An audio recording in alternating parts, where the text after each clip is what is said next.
From the Library of Congress in Washington, D.C.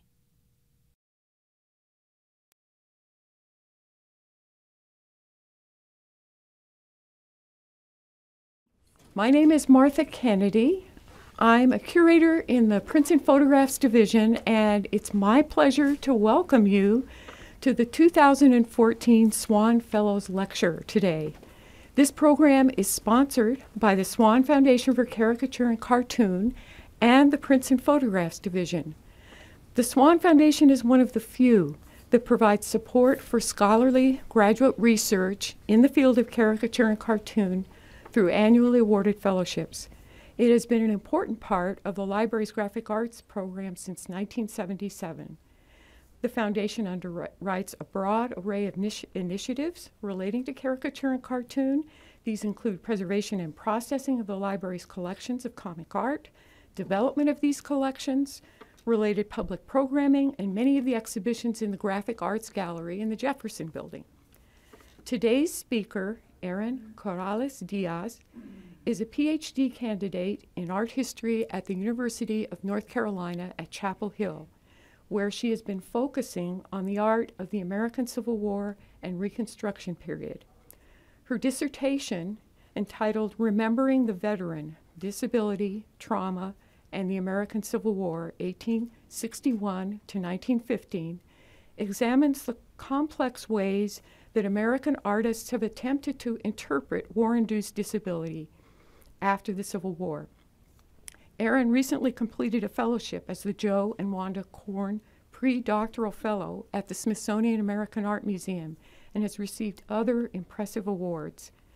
It has been a pleasure to assist her during her residency in the library in exploring research materials in the Prints and Photographs Division, and it's been enlightening to gain a sense of how labor-intensive her research process has had to be. Her lecture today is titled Empty Sleeves and Bloody Shirts, Disabled Civil War Veterans and Presidential Campaigns 1864 through 1880. Please join me in welcoming Erin. Thank you.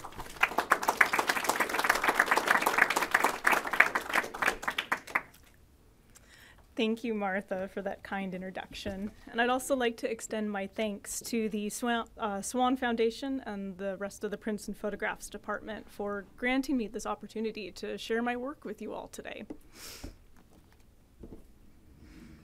Abraham Lincoln once referred to the cartoonist Thomas Nast as the war's best recruiting agent. Upon Ulysses S. Grant's re-election to presidency in 1872, Mark Twain told Nast, quote, "You, more than any other man, have won a prodigious victory for Grant. I mean, rather, for civilization and progress," end quote. The ability of Nast's illustrations to sway public opinion recalls Angelina Grimke's oft-quoted words that images are powerful appeals. The paper war that erupted during the presidential election, a flurry of cartoons and caricatures that satirized or supported the candidates, drew upon an array of motifs and iconography to convey their ideological sentiments. In Nast's 1864 print, Compromise with the South, we see one such motif repeated with vigor throughout the next several presidential elections: the disabled veteran. This image of a haughty Jefferson Davis in Confederate uniform and a surrendering Union amputee shaking hands over the grave of Union heroes while Columbia weeps sparked a fury of support for Lincoln over the Democratic candidate who strove for a compromised peace. Yet Nast was not the only cartoonist to employ the maimed body of the veteran as a campaign strategy. Artists and printmakers, such as Joseph E. Baker, Currier Knives, and John McDermott, also embraced the figure of the veteran as part of their visual methods. These cartoonists, I argue, embraced the figure of the veteran as a contested site where competing political ideologies and discourses of power were played out in presidential elections during and after the American Civil War. In so doing, Nast and other artists visually and politically manipulated the former soldier's maimed and broken body to advance partisan arguments on behalf of their chosen candidate. The aftermath of the war left nearly 60,000 men on both sides with some form of amputation, leaving these once whole-bodied men as fragments of their former selves. Artists adopted the veteran's lost limb, crutch, or prosthetic as a symbol of the war effort and reflected ideal heroism and patriotism. Yet the reintegration of wounded men spurred anxiety amongst civilians, as disability was synonymous with social failure, emasculation, and marginalization. The former soldiers found themselves occupying a liminal and a liminal position between the war hero and social other, a perspective encapsulated in this drawing by Alfred Woad called A Street Contrast. Here Woad juxtaposes an able-bodied war hero with a pair of amputee soldiers occupying a street corner with their organ grinder. As a visual medium, cartoons are defined by their objectification, as it requires a translation of real-world people and events, such as what you see here in this drawing, into legible shorthand, typically as caricatures or symbols, which heighten the veteran's alien otherness, even if the artistic intent claims to celebrate the soldier. It is precisely this ambiguity that made the disabled veteran such a compelling and problematic figure for political cartoons. The war's increasingly high casualties in early 1864 clouded Lincoln and the Union's expectations for a swift victory. As prospects for preserving the Union and abolishing slavery dwindled, the costs of war appear to have been in vain. Boston lawyer William H. Gardner III recounted such dismay. Quote, "My confidence is terribly shaken. So is everybody's. Things have never looked so black to me as at this moment," end quote. With a nation tired of war, Lincoln feared defeat in the upcoming election against his Democratic opponent, a mood resonant in the cartoon Abraham's Dream, where he is expelled by Columbia on the White House steps. Anxieties over the future of the nation electrified the 1864 presidential campaign and provided ample fodder for visual propaganda. Artists sharpened their pencils to comment upon current events, plotting lines between the candidates and their moral beliefs on the page. Coinciding with the emergence of the pictorial press and inexpensive mass printing, political cartoonists participated in the election with a newfound power in the form of public opinion. Inciting voters to make a difference through humor and wit, the political cartoon found new ground during the Civil War and set the foundation for its modern pictorial equivalents. Amid succession of defeats on the battlefield, the opposing party honed its platform to promote peace and vilify the ongoing war efforts, represented here in an anti-Lincoln satirical cartoon from 1863. The Peace Democrats, or Copperheads, a colloquial moniker referring to both the venomous snake and the likeness of liberty on the head of a penny, were not strictly Southern sympathizers, but believed that it was unconstitutional to prevent the South from seceding from the Union.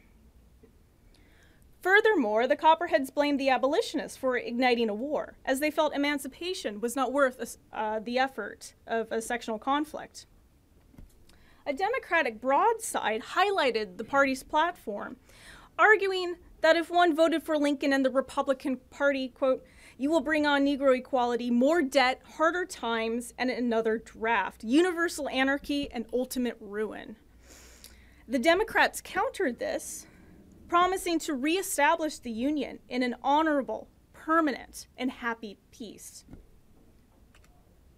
By August 1864, the Democrats had selected the former commander of the Army of the Potomac, George B. McClellan, at their Chicago convention as the party's presidential nominee, a move they thought would appeal to soldiers and earn their votes.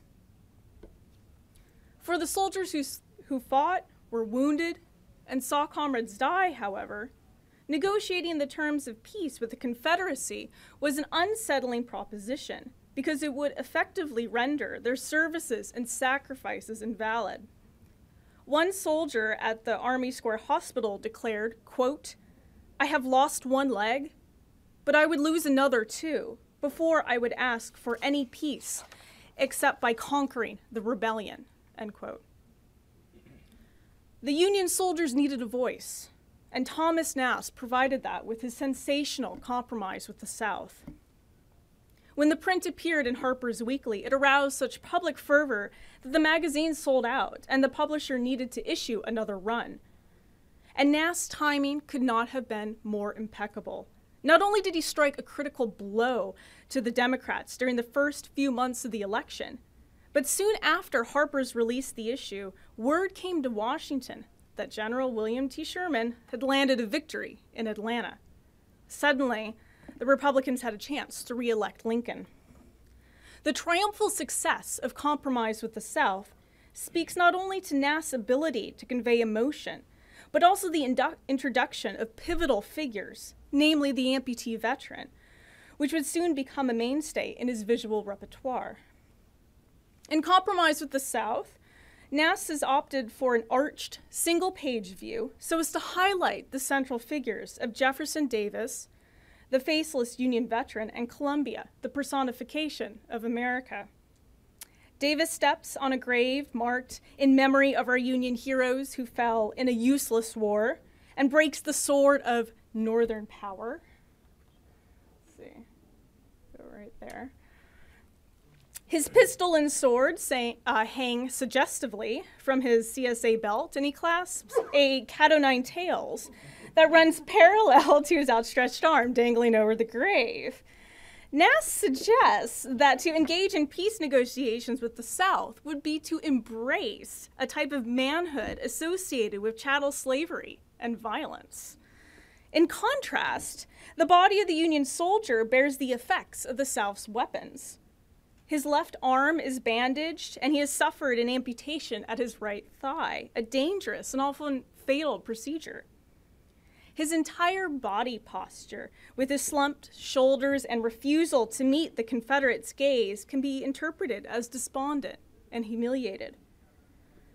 Curiously, Nast appears to have given the soldier an improbably long peg leg, but upon closer inspection, is actually the shaft of his second crutch.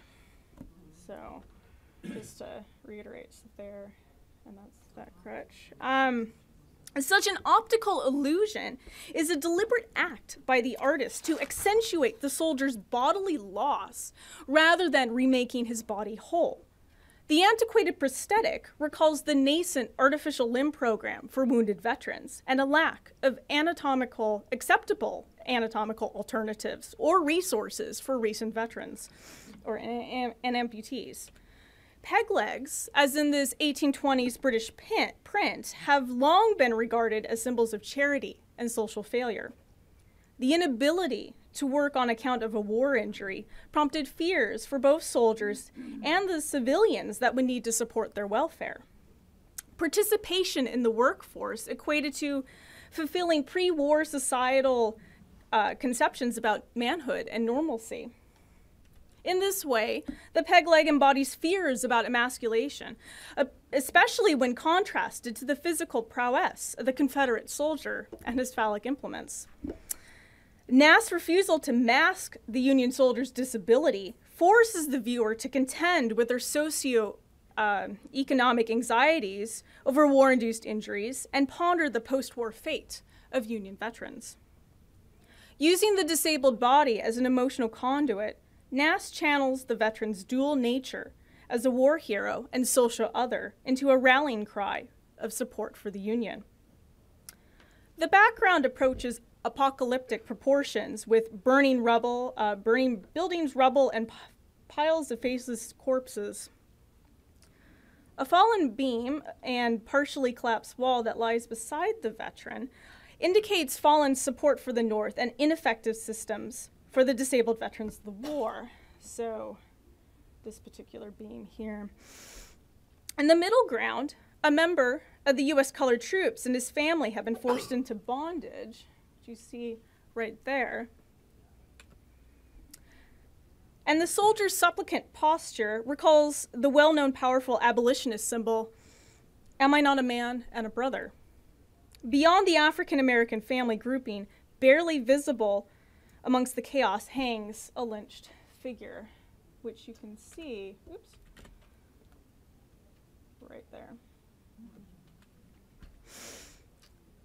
Not only would emancipation fail with a Democratic victory, but Nass implies that such a triumph would fuel increased violence towards African Americans, an ominous foreshadowing of what would occur during Reconstruction. Nass would later revisit the question of freedom and race in his diptych engraving Pardon and Franchise, where he contrasts the re-entitlement of rights to former Confederate leaders and a disenfranchised amputee African American veteran. Returning to Compromise with the South, Nass has included tattered Union flags and inserts in the inserts framing the scene, and a Confederate flag on the right. The South stainless banner reads as a list of war crimes, from bayoneting the wounded and starving Union prisoners, which recalls Nass' earlier engraving from 1863, Southern Chivalry, where he opted to illustrate in graphic detail the bloody, senseless murders of Union prisoners and contraband teamsters. Even though the Union side lists a series of victories that lead to emancipation, the flag flies upside down in a universal symbol of distress. Nass presents a scathing rebuttal of the Democrats' Peace Party in a single powerful image that summarizes how the compromise would entail Northern submission in a one-sided victory. The popularity of Compromise with the South gained the work a second life when the Republican Party asked to use it in campaigning, reputedly printing 1 million copies. These two Republican broadsides from Indiana and Ohio, geographical regions particularly strong with Copperhead support, indicate how Nass print was incorporated into campaign material. The broadside lists underneath the image of the conditions of peace from the Richmond Enquirer, including, quote, as surely as we completely ruin their armies, and without that is no peace, no truce at all. So surely shall we make them pay for our war debt, though we wring it out of their hearts, end quote. This rendering of what peace would truly entail, coupled with Nass' emotionally persuasive illustration, offered a highly effective campaign tool that assisted Lincoln in winning his re-election. While the success of Compromise with the South relied on its ability to cross geographic and class lines through inexpensive mass printing and distribution to diverse audiences, other artists attempted alternative approaches to quell the increasing tide of defeatism. A team of Philadelphia-based Republicans included a small limerick book, Ye Book of Copperheads, in 1863. Each page features an illustration, a short verse, and a quotation from Shakespeare. And on the second page, an amputee soldier with a peg leg faced a trio of copperhead snakes. The verse reads, quote, a soldier came back from the war with many an honorable scar, but the copperheads cried, served you right if you died in this cursed abolitionist war. Unlike Nass' intricate detail and realistic design, the artists for Ye Book of Copperheads opted for a simplified style, indicative of quickly produced woodcut engravings with minimal but heavy outlines and crosshatch shading. Such a schematic cartoon produced a focused message well suited to an illustrated book, where the reader encounters several images in succession. As the soldier stares, undeterred, at the twisting, circuitous bodies of copperhead snakes, his honorable scar reminds the reader of his heroic courage and sacrifice. Yet the peace Democrats, according to the text below, are apathetic towards the veteran's bodily loss and even his life. The artist drew upon othered resonances of the veteran to make the political point that in fighting for the wrong cause, life and limb would be lost in vain. Initially, Ye Book of Copperheads was a grassroots publication, a localized attack on anti-Lincoln sentiments that were gaining strength in Philadelphia.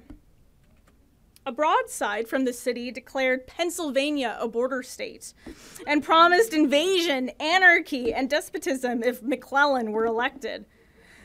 As a result, the popularity of the book, with its witty rhymes and simple graphics, prompted the publisher to issue a new edition in 1864 to coincide with the Lincoln and McClellan presidential campaign. While Ye Book of Copperheads may not have had the same level of publicity as Nass compromised the South, it did have one important reader: the president. One of the authors recounted the story in his memoirs, stating, quote, "When Lincoln died, 2 books were found in his desk.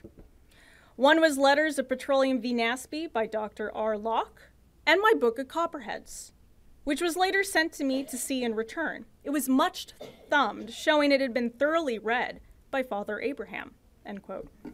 This anecdote suggests the persuasiveness and impact of political cartoons during the Civil War, especially those that contained representations of disabled soldiers.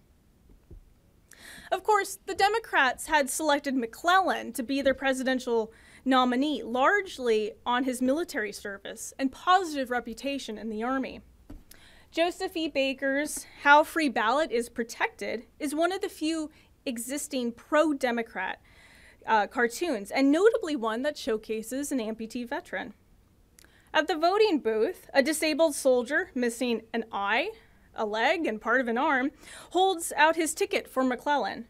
A racially caricatured African-American soldier points his bayonet at the veteran, declaring in derogatory slang that he refuses to allow him to vote.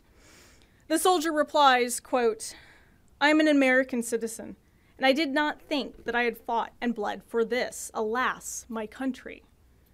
His rhetoric mirrors the same claims made by the Republican Party in attempting to find and attribute meaning to bodily loss incurred during the war. The 2 men behind him tally up the votes, and their speech bubbles indicate a reluctance to intrude on the altercation in the foreground. How Free Ballot is Protected references reports of Republicans engaging in electoral fraud and obstruction of votes. But Baker also indicates his party's concerns that emancipation would bring about a loss of white male supremacy.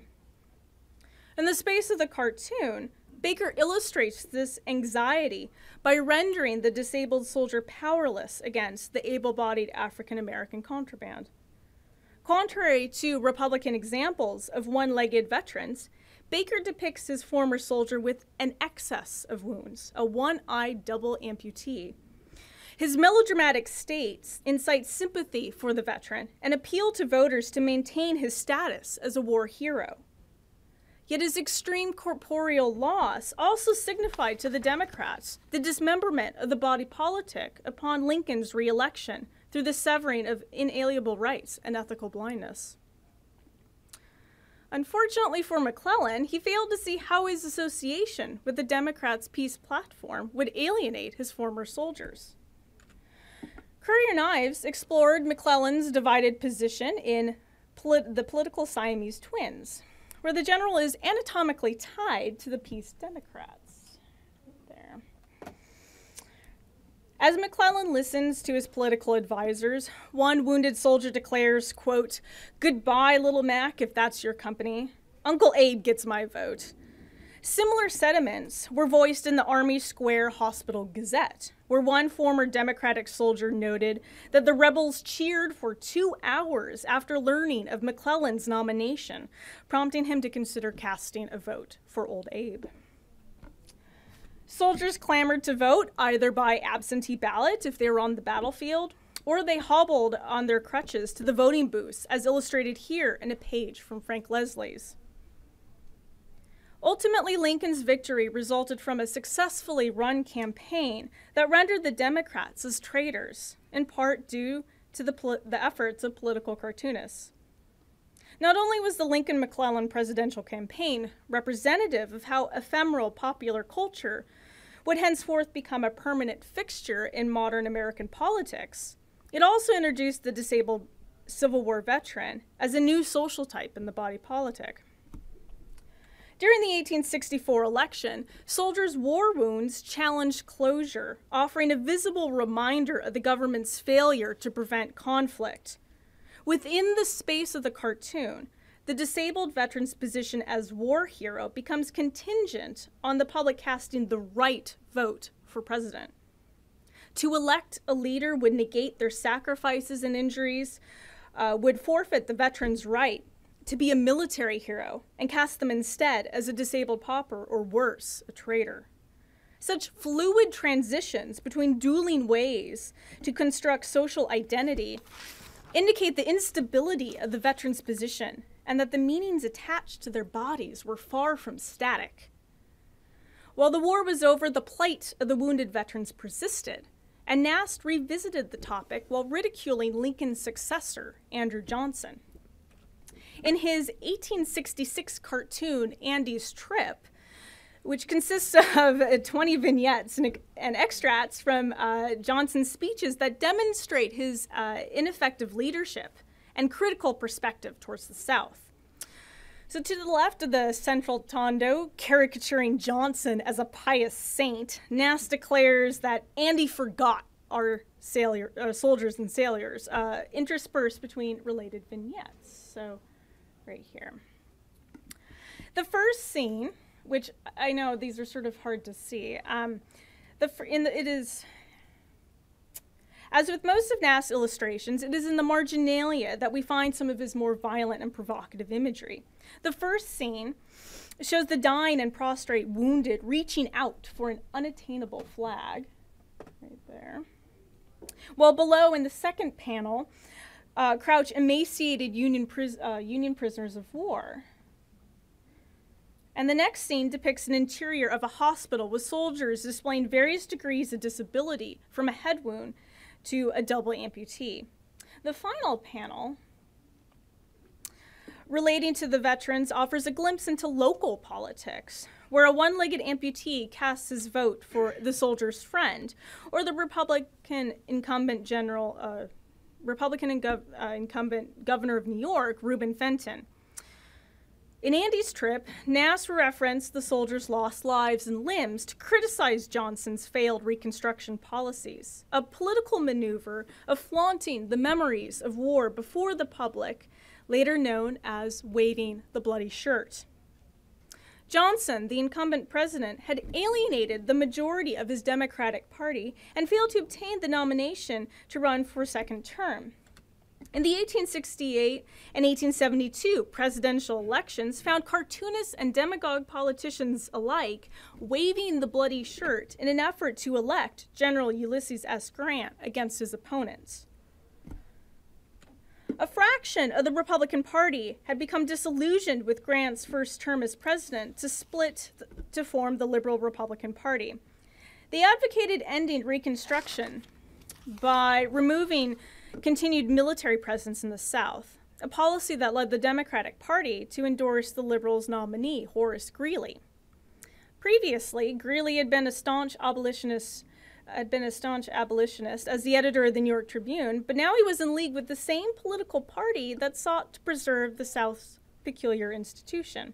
An ironic twist not lost on Republican political cartoonists such as Nast.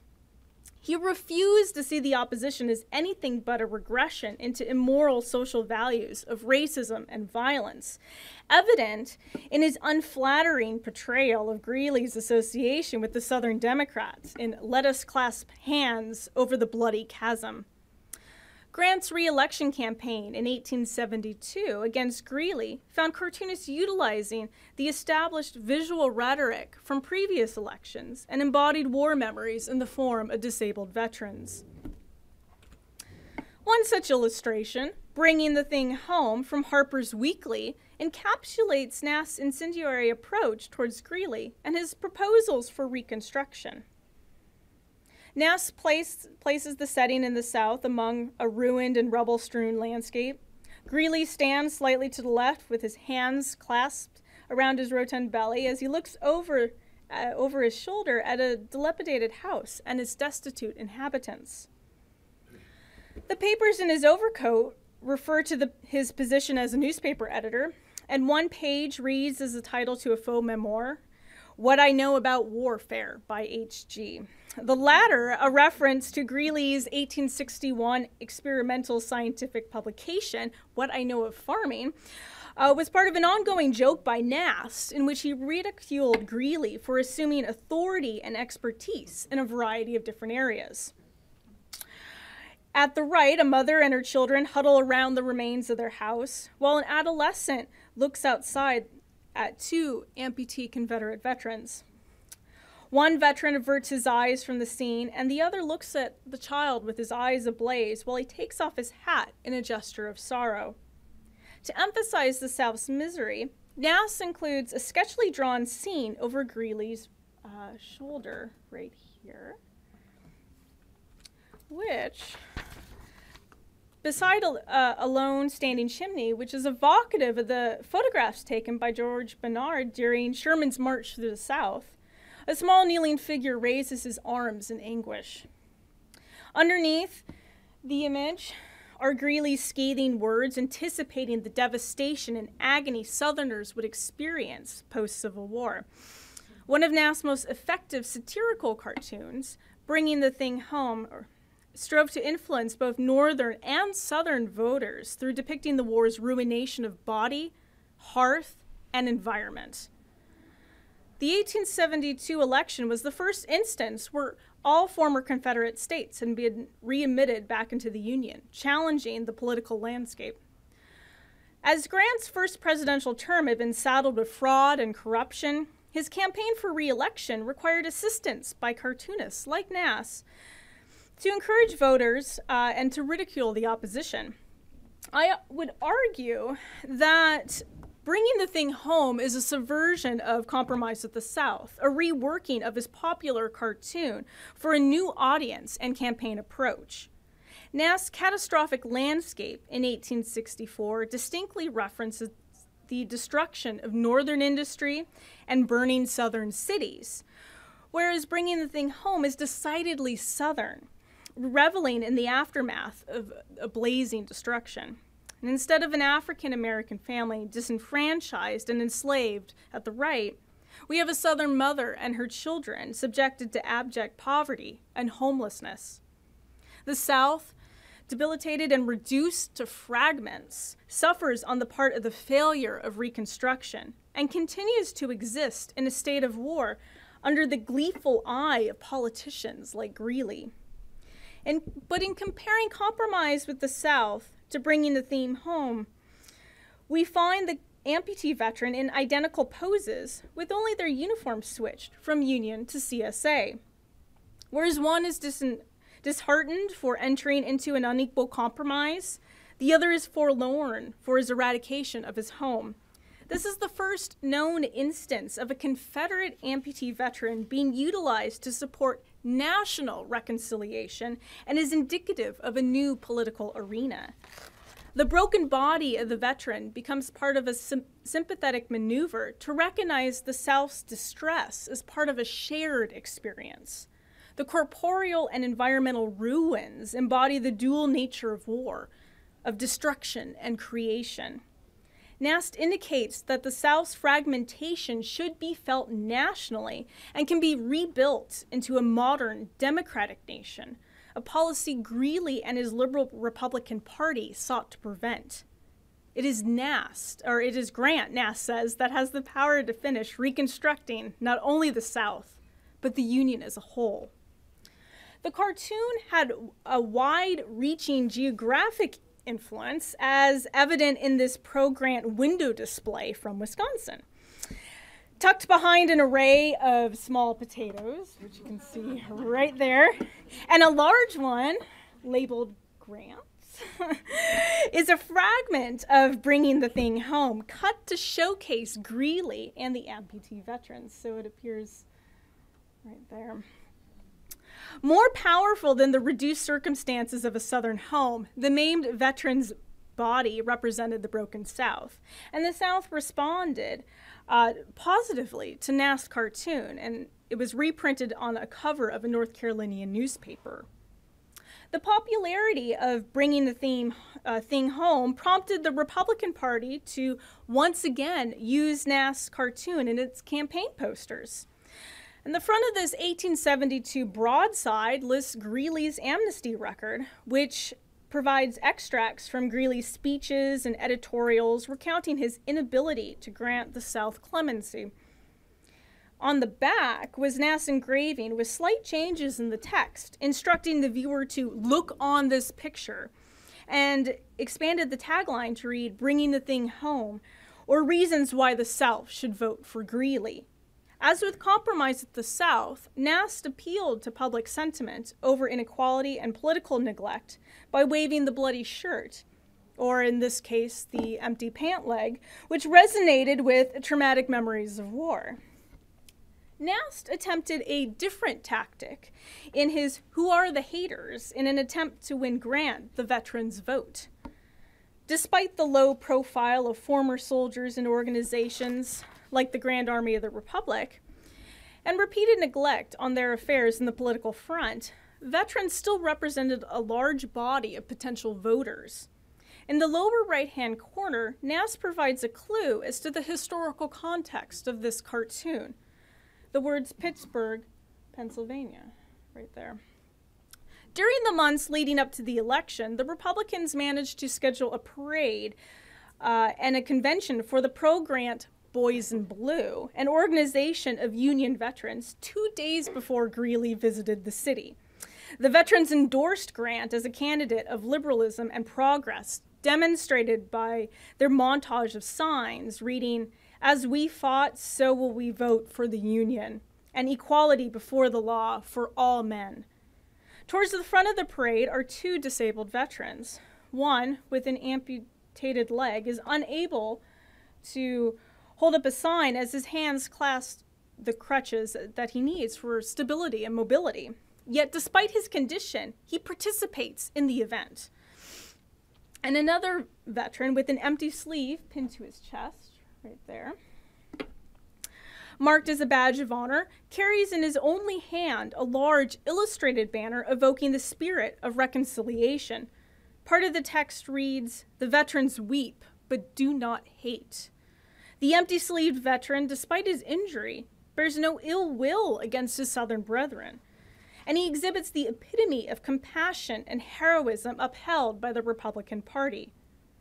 For if the veterans who sacrificed their bodies on behalf of the greater good of the nation can learn to forgive past grievances, then, as Nast asks, who are the haters but Greeley and his supporters?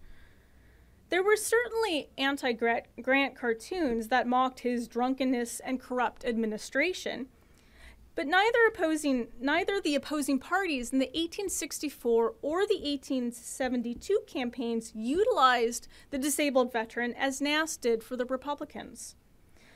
During the war, both political parties vied for control over the veteran's injuries. But after the conflict, his diminished appearance in anti-Republican cartoons is something of a puzzle. Why did the Democrats and liberal Republicans not exploit the body of the veteran to proclaim the injustices under the current administration or to validate the Republicans' harsh treatment of the South? The party's policy position encouraged escapism from the war and Reconstruction by accepting the new amendments and advocating self-government in the South. A lingering reminder of the war in the shape of an empty pant leg or sleeve had little propagandistic value to a party that sought to forget the trauma of war and their political commitments. Anti-Grant cartoonists avoided representing the disabled veteran in their campaigns, as any reference to the conflict would have reminded voters that it was Grant who won the war. During the first 2 presidential elections after the Civil War, the political connotations embodied in the figure of the disabled veteran underwent a prominent shift. No longer did the amputee veteran solely signify the Union's corporeal sacrifices, but could represent the war's casualties as a whole, Union and Confederate. Post-war, the South needed to be brought back into the Union, and cartoonists modified their previous usage of disabled veterans to include both sides as heroic figures. In bringing the thing home, Nast could draw upon the suffering of a Confederate amputee veteran to convey the South's heroic bodily loss to Northern audiences and to convince those viewers of the need to vote for a presidential candidate who evoked compassion and humanity on towards the losing side. And his Who Are the Haters offers a point of view from the Northern veterans who have not forgotten the rebellion, but are willing to forgive for the sake of the Union. Yet given the veterans' dual nature, lingering underneath the stoic facade are metaphors of fragmentation and alien otherness. As indicated in the 1864 election, the amputated body represented a severed nation, but his persistent partial state spoke to the continuing failures to reconstruct the South and rebuild the nation's body. The veteran's fractured state also alluded to the permanent effects of war, of a body marked for life as a disabled outsider, and a sign of the country's obligation to its former soldiers. During the 1876 presidential election, the visual presence of Civil War veterans in political cartoons dwindled. However, the former soldiers were mobilizing into a political machine focused on pension reform and remembrance of their efforts during wartime. Under President Hayes' administration, disabled veterans received lump sums under the 1879 Arrears Act, but almost half of all requests were denied, a statistic that led critics to claim policy fraud. As a result, the 1880 presidential election was marked by renewed concerns for the plight of the Civil War veteran. Both presidential candidates, the Republican nominee, James A. Garfield, and the Democratic nominee, General Hancock, had Civil War military records and attempted to sway veteran voters through platforms on their services during wartime and for pension reform. Hancock, the hero of Gettysburg, benefited from his military service and reputation by recruiting a National Association of Hancock Veterans, which canvassed soldiers' organizations and the Democratic South.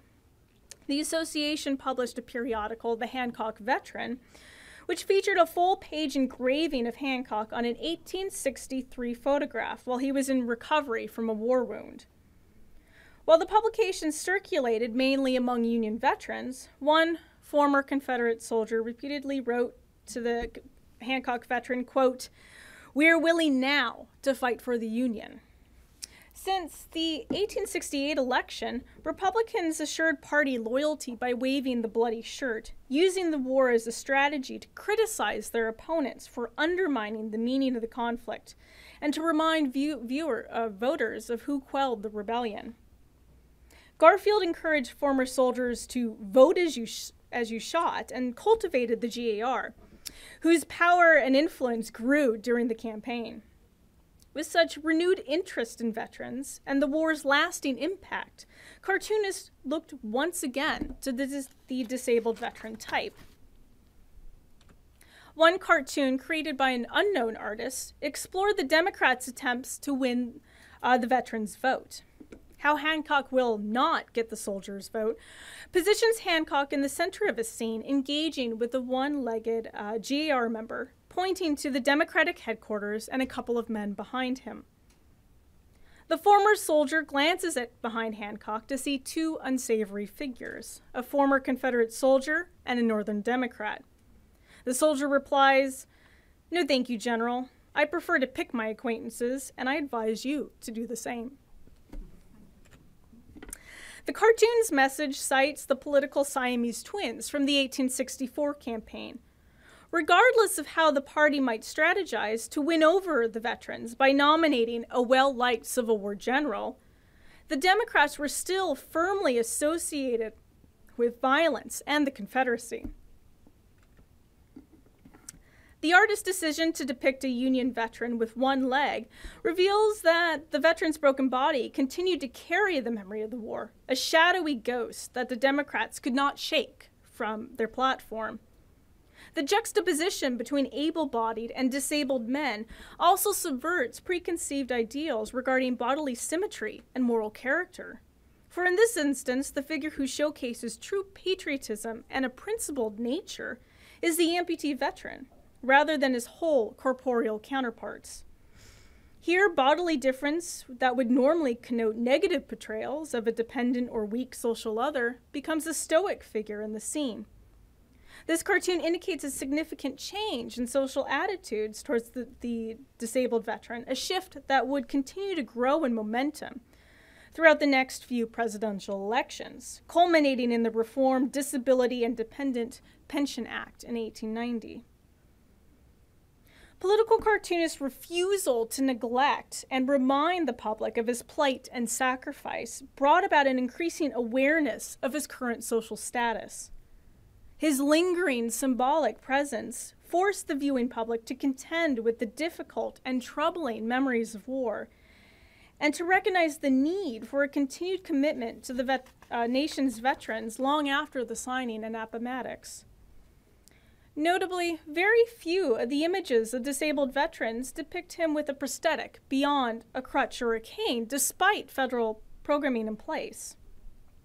The recurring refusal on behalf of the artist to remake the veteran's body with artificial limbs reveals a desire to keep the veteran disabled.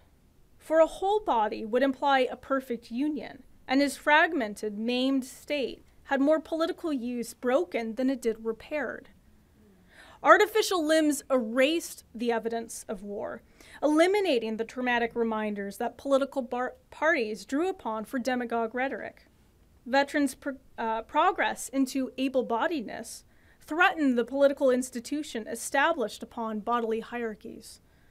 Political cartoonists found the broken body of the veteran useful as a vehicle of partisan argument. Thus, they continuously reinvigorated the figure, and in so doing, kept alive a cultural discourse of fragmentation and division that undercut the idea of reunification. In the space of the political cartoon, the veteran's body was called out of retirement to once again serve its country and face battle against opposing ideologies. Thank you.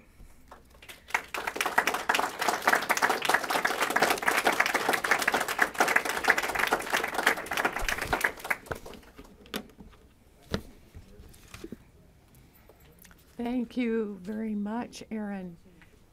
She's willing to take some questions. If you would, Please. and if you ask a question, remember you're being filmed and you're consenting. Thank you. Amy. Thank you so much for that talk. It was so rich. So I was particularly struck when you put with your comparison argument around bringing the thing home and the compromise itself, and seeing both of those on the screen together was powerful. And it also made me think about the differences in their visual languages, that in the space of the 12 years that separates them, it seems like Nask's language has changed from something more naturalistic to something more schematic, characteral. So I think you could say a little bit more about that difference. And so if that was a conscious difference on the part of Nask, or if he was just simply working with different frameworks, where that difference comes from. It's a great question, Amy, and I'm glad that you noticed that shift, because Nask certainly evolves and changes his artistic and visual style over time. And with Compromise with the South, it's really more of like a sentimental political cartoon than anything. And so then when we get to bringing the thing home, it really does become more strongly almost caricatured in a sense with Greeley, and it does become a sort of stronger satirical work. And so, yeah, it is a very conscious difference that he really sort of abandons that earlier sentimental style towards this more sort of direct and easily readable, sort of satirical, very strongly rendered cartoon. And that's typically, that will be his sort of strong style that he does for like the Tammany Hall campaigns and so forth that he does. So, yeah, thank you. Yes? What kind of compensation was given to the amputees, both in the North and the South? Were they pitied, or were they, was there jealousy that they grew? receive such Interesting. compensation? Yeah, well, that's a great question. The South did not receive any sort of federal funding because they were seen, as the traitors of the Union. So those veterans didn't receive anything. Now, individual states would offer up funds, and certainly some states, and I know with North Carolina, that they brought in manufacturers to make artificial limbs strictly for the Confederate veterans. And in the North, it changes over time. The compensation, it grows. And you would essentially have enough money to get a limb. However, you would probably have to be near a city, and they would provide transportation for that veteran to get into the city for a fitting. But you would really only have enough money to get one limb for the majority of your life, which is really not enough if you're using it frequently. Now, granted, a lot of these limbs were highly painful still, and so sometimes the veterans didn't always use those. And there are also interesting cases as to when the veterans themselves decide to wear their prosthetics and when they decide not to wear their prosthetics. So you might find in some photographs in the Confederate Veteran, which is a pretty well-known periodical, that a majority of the Confederate veteran soldiers, they would be filmed with their empty sleeve or their empty pant leg. And in some cases, you'd find it more frequently in Northern veterans that they would wear their prosthetics for formal portraits and so forth. So it's an interesting sort of divide, yeah. How do the monies compare to a veteran without amputation and to a veteran with amputation? Definitely, if you had lost a limb, you received more money, and there were certain rates as depending upon how much of a limb you lost, also equated to how much money you did. So they put a monetary value on the limb. So. You know what those were? Not off the top of my head, I'm so sorry, but yeah. Yes? The veterans were also given pension who were injured in the war, and because of those injuries were disabled, but they may not have lost a limb. Yes, and that is something that. The effects of illness then also. Right, exactly. So there's a wide range of how you would define disability and how then someone was able to get a pension based upon that disability. And that's something that really comes out in these pension reforms, because it was really, really hard immediately after the war to get a pension, particularly if you were someone who received a wound that was not an amputation. Since amputation was the most visibly seen form of a disability. But particularly by the 1890 Pension Reform Act, you will find veterans receiving frequently many, many more works. And I've gone through and I've read a number of the pension letters from individual veterans, and they certainly talk about plenty of other disabilities and wounds besides their amputation. So, yeah. Katie?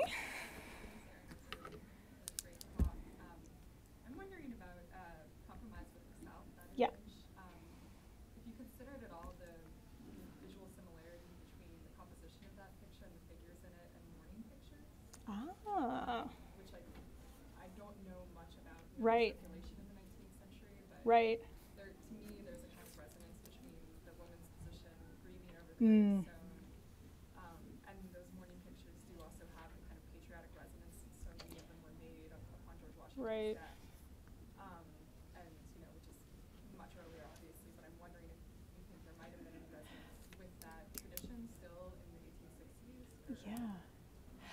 I think you're spot on. It's something I hadn't considered, but now that you've mentioned it, I certainly see it. That there is a certain language that is depicted in Compromise with the South that does resonate with some mourning works. So it's something to consider. So thanks for pointing that out, Katie. That's great. Martha. Yes, it was a wonderful talk. Thank you. I was just curious in your readings of correspondence from veterans with questions about their pensions and so on, whether, this is probably not likely, but were there ever any reactions to imagery of them at all? That's probably a really difficult thing. Well, all right. To know. So there's one really interesting occurrence that's pretty rare, and I was really happy to find this in the archives. In another chapter, I talk about it's a 6-volume text, The Medical and Surgical History of the War of the Rebellion, and it happens to have a number of really wonderful yet gruesome chromolithographs of individual veterans. And because they are labeled and they've got their identities, I decided it's really important for me to go and look at their military service records and then follow up and look at their pension records. And on one of them, I happened to open up the guy's pension record, and lo and behold, there is the chromolithograph of him that was done. And in fact, the Assistant Surgeon General sent that particular chromolithograph to the pension agent saying, yes, this particular individual is who he says he is, and he did in fact lose this arm, and he does in fact deserve a pension. I was astounded to actually find this in the archives. It's the very first time that I've seen a chromolithograph sort of being used to support a veteran's pension claim. Some doctors would send photographs along too, but I don't have any sort of reaction in their accounts about particular sort of cartoons, say. Yeah. Yeah.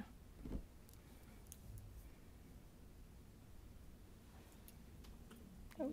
Thank you so much for coming. This has been a presentation of the Library of Congress. Visit us at loc.gov.